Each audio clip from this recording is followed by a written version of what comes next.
Houve um tempo em que Jabari Parker era um dos, se não o prospecto mais aguardado em todo o país. Jogador nacional do ano em Duke, 2 vezes Mr. Basquete de Illinois, alguns diriam que ele era o prospecto mais talentoso que já viram em muito, muito tempo. E ele estava destinado a se tornar uma superestrela. No entanto, se você olhar para a turma de 2014, de todos os jogadores selecionados na loteria, que são as 14 primeiras escolhas, você sabia que Jabari Parker é o primeiro jogador desses 14 a sair da NBA? Ele jogou seu último jogo na NBA em 2 de janeiro de 2022. Caramba, até mesmo Nick Stauskas e Dante Exum duraram mais que Parker, o que é insano pensar. Aos 26 anos, Jabari Parker passou de um jovem jogador promissor com todo o potencial do mundo para um reserva do Boston Celtics, que chegou às finais naquele ano, sem agradecimentos a Jabari, que foi dispensado no meio da temporada. Ninguém sabia na época, mas acabou sendo seu último jogo na NBA. Ou talvez não. No momento deste vídeo, Jabari ainda não tem 30 anos. Ainda há uma chance de recuperação, embora essa chance esteja ficando cada vez mais escassa a cada dia. Mas como chegamos a este ponto? Como um dos prospectos mais renomados do mundo, um jogador que até mesmo o treinador K considerou provavelmente o jogador mais talentoso que já pisou na quadra em Duke, teve a carreira mais curta de todos os escolhidos na loteria de sua classe. Um jogador que atraiu comparações pesadas com Carmelo Anthony por seu estilo de jogo e forma física, mas com uma carreira que não foi nem uma fração tão boa quanto a de Melo ou uma fração tão longa. Agora ele está desesperado para retornar. Mas isso realmente vai acontecer? Um pensamento.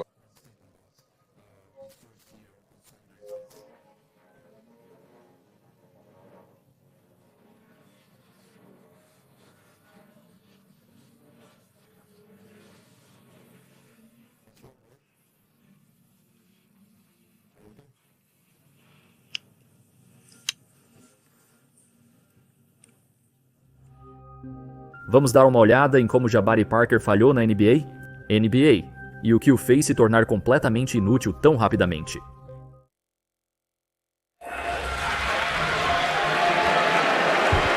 Com a segunda escolha no draft da NBA de 2014, o Milwaukee Bucks seleciona Jabari Parker da Universidade de Duke.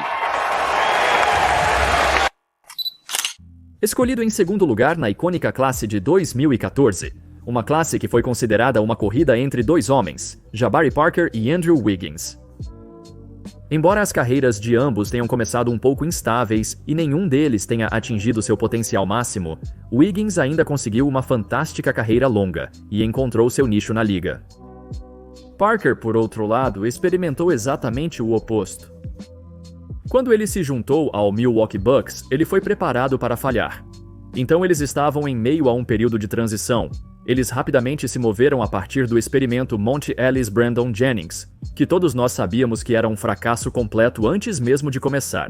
Isso os levou a entrar no modo de reconstrução e, assim, adquirir jovens prospectos esperançosos que podem liderar um novo futuro em Milwaukee. Entre esses prospectos estavam Giannis Antetokounmpo e Chris Middleton. Ambos chegaram a Milwaukee apenas um ano antes da chegada de Jabari Parker. Segundo o ex-gerente-geral dos Bucks, John Hammond, a esperança deles era ter um trio de jovens jogadores incrivelmente versáteis, capazes de jogar em várias posições. Com a NBA caminhando para o basquete posicional flexível, havia grandes expectativas para esse time. E especialmente Jabari Parker. Na verdade, antes de Giannis e Middleton se tornarem estrelas, John Hammond acreditava que Parker era o único com potencial legítimo de All-Star. Mesmo afirmando pouco depois do draft, citação, precisamos que ele se torne uma estrela. Ter um jogador como este, não podemos enfatizar isso o suficiente. Imediatamente, Parker foi acolhido por toda a cidade de Milwaukee. Praticamente todos tinham tanta fé nele para se tornar o rosto da organização, e possivelmente o rosto da NBA. John Collins se perguntando por que ele não ouviu um apito. Parker Robinson, ele foi para a mão esquerda. Infelizmente, havia um cara que não gostava do Jabari. O treinador cuja carreira foi marcada por controvérsias. Jason Kidd. Neste momento, Kidd era visto como um treinador motivo de piada. desde suas palhaçadas em quadra até sua falta de plano de jogo, que fez os fãs questionarem suas habilidades como treinador. No entanto, a suposta força de Kidd é sua capacidade de elevar seus jogadores e fortalecer seu relacionamento com eles. Por mais clichê que pareça, ele era um treinador de jogadores, que era bem quisto, apesar de sua habilidade de treinamento medíocre. Alguns anos depois, quando Kidd foi demitido, Giannis ficou devastado e tentou ligar para o escritório principal para salvar o emprego dele. Ele foi fundamental para o meu sucesso, confiando em mim e me dando a bola. Ele me motivava diariamente. Ele me impulsionou a ser ótimo e não medíocre. Ele parecia infalível, até mesmo aos olhos da superestrela dos Bucks. Exceto por Jabari Parker, suas interações com Kidd eram um pouco diferentes. De acordo com o jornalista dos Bucks, Gary Wolfeld, houve várias instâncias que criaram um abismo entre Parker e Kidd. Um ex-jogador dos Bucks me disse que Kidd foi realmente duro com Jabari quando eu estava lá, e ele não deveria ter sido. Ele não tinha motivo para fazer isso. Jabari é um bom garoto. E outro ex-jogador dos Bucks afirmou que Kidd jogou Parker para debaixo do ônibus quando, depois que Parker falou publicamente de maneira geral e não crítica sobre uma reunião de equipe, Kidd o disciplinou, não o escalando para o próximo jogo. Kidd disse aos repórteres que sua decisão veio depois que os jogadores votaram no assunto. Sim, isso aconteceu no segundo ano de Jabari na liga. Parece loucura, né? Dá pra imaginar um técnico pedindo para os seus jogadores votarem no reserva de outro time? Kidd estava chateado com Jabari quando se tratava de seus esforços defensivos e por não estar na melhor forma. As críticas eram válidas, mas talvez ele tenha sido duro demais com o jovem em comparação com os outros do elenco. Mesmo em sua temporada de estreia, antes de tudo isso, Kidd já tentava negociar Parker antes de sua primeira lesão no ligamento cruzado anterior. Esse é um assunto que precisamos discutir. Na estreia de Jabari, após apenas 25 partidas, ele sofreria a primeira de 2 rupturas de ligamento cruzado anterior em suas 3 primeiras temporadas na NBA. Ambas as rupturas de ligamento cruzado anterior ocorreram no joelho esquerdo dele. Não fale sobre esse joelho. Em combinação com seu relacionamento azedo com seu treinador, os primeiros anos de Parker em Milwaukee foram tumultuados, e ele passou metade desse tempo se reabilitando, apenas tentando voltar para a quadra e tentando entrar nas boas graças de Jason Kidd.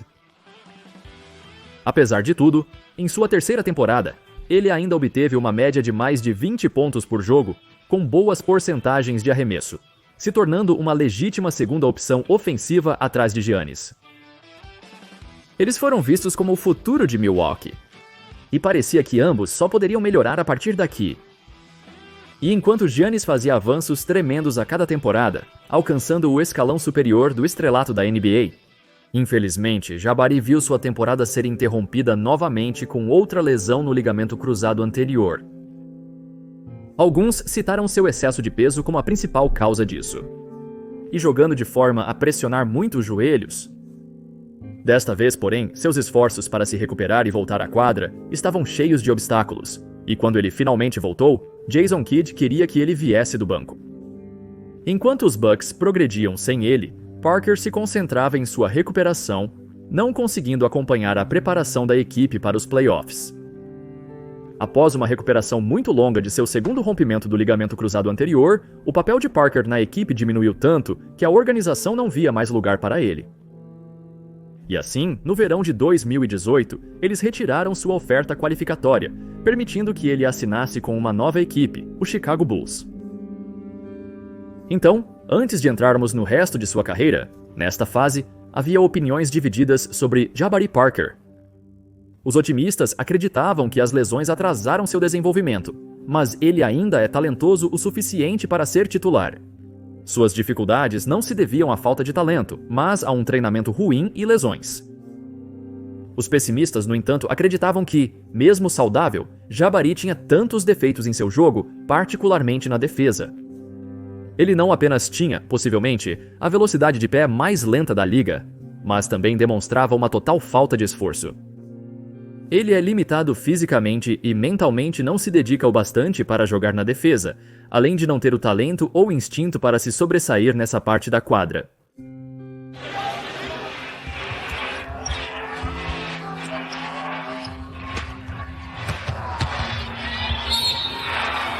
Sua queda da glória se deve quase totalmente aos seus próprios defeitos e mentalidade. Então, qual percepção de Jabari estava correta? Bem, quando ele chegou em Chicago, ficou bastante claro com uma única declaração que ele fez ao público. Eu me apego aos meus pontos fortes. Na liga, ninguém é pago para jogar na defesa. Se isso é uma fraqueza, então é a fraqueza de todos. Foi neste momento que todos pararam de dar a ele o benefício da dúvida. Começamos a ver Jabari de outra forma, como se ele estivesse ativamente prejudicando sua carreira, simplesmente por buscar ser remunerado. No início, ele teve um bom começo em Chicago, mas sabe o que é engraçado? Você pode ver o exato momento em que Jabari Parker passou de uma parte-chave da rotação dos Bulls para completamente fora da rotação. Em 4 de dezembro de 2018, Jim Boylan tornou-se o novo treinador principal. E sua primeira decisão? Colocar Jabari Parker no banco? Não apenas colocá-lo no banco, mas nem mesmo deixá-lo jogar. Parker acumulou 9 DMPs seguidos. Parecia que Jason Kidd não era tão louco assim. Kidd e Boylan são conhecidos como treinadores defensivos, então terão pouca tolerância com jogadores que são uma responsabilidade nesse lado da quadra. Para eles, Parker não é só uma responsabilidade, mas também completamente inútil. Você consegue adivinhar o que acontece a seguir? Sim. Jim Boylan foi ao escritório dos Bulls antes do prazo de trocas, e eles perguntaram se havia algo que ele gostaria de fazer. Algo para melhorar a equipe. Boylan mencionou Jabari Parker de imediato. Se excluí-lo intencionalmente por 9 partidas consecutivas, não bastou para provar seu desprezo por Parker. Ir à diretoria e exigir que ele fosse negociado certamente selou o destino do jogador. Ei, Jim, você é um palhaço. Qualquer pessoa inteligente te demitiria. Você é um palhaço, meu amigo. Sabe qual é a parte triste? As equipes ao redor da liga estavam bem cientes da situação do Parker em Chicago. Eles sabiam que os Bulls queriam se livrar dele. Assim como Jim Boylan, as outras equipes também o consideravam um prospecto de baixo valor e um prejuízo para o time. Por isso que outras equipes só ofereciam porcaria por ele. Eles tentavam descartar salário em troca dele. Pelo visto, esse era seu único valor no mercado aberto. Ao final, a troca realizada foi essencialmente uma descarga de salário, com os Wizards despejando o contrato insano de Otto Porter Jr. nos Bulls apenas para removerem Parker do time. Seu tempo em Chicago foi basicamente a última vez que Parker foi relevante, pois ele passou por 4 equipes diferentes nos próximos 3 anos antes de sair da NBA no início de 2022. Desde então, no entanto, Parker tem se mostrado determinado, alguns diriam desesperado, para fazer um retorno à NBA. Arrependido das decisões tomadas em sua carreira, ele precisava se redimir. Ao refletir sobre sua carreira, a única descrição possível é uma oportunidade perdida, um imenso desperdício de talento que poderia ter alcançado muito mais. Apesar dos sinais evidentes de seu potencial excepcional de pontuação, sendo capaz de marcar de diversas formas, como um bruto no post-up e nos arremessos de 3 pontos, ainda que inconsistente e um tanto individualista, ele ainda tinha um pacote ofensivo muito competente que se esperava que pudesse desenvolver. Parece que foi ontem quando comparavam-no a Andrew Wiggins na noite do draft. Com os olheiros acreditando que Wiggins tinha um potencial maior devido ao seu atletismo e rapidez. Enquanto Jabari era um produto acabado, com possivelmente o jogo ofensivo mais polido de todos os tempos, para um jovem de 19 anos saindo de Duke. Certamente houve momentos em sua carreira em que vimos esse potencial dentro dele. No entanto, devido a uma combinação de azar e falta de força mental, Parker nunca teve uma verdadeira chance de alcançar seu potencial. E sentiu que toda a liga estava contra ele. E o criticou injustamente. Ele sentiu que ainda merecia estar na NBA? Seu ego estava descontrolado, sentindo que merece mais do que possui. Se você viu como a carreira dele acabou, pensaria que ele não tem como retornar. No entanto, ainda há um fio de esperança. Durante seus anos jogando na Europa, Parker atingiu sua melhor forma física. Lembra-se de Gary Wolfell, o antigo jornalista de Milwaukee.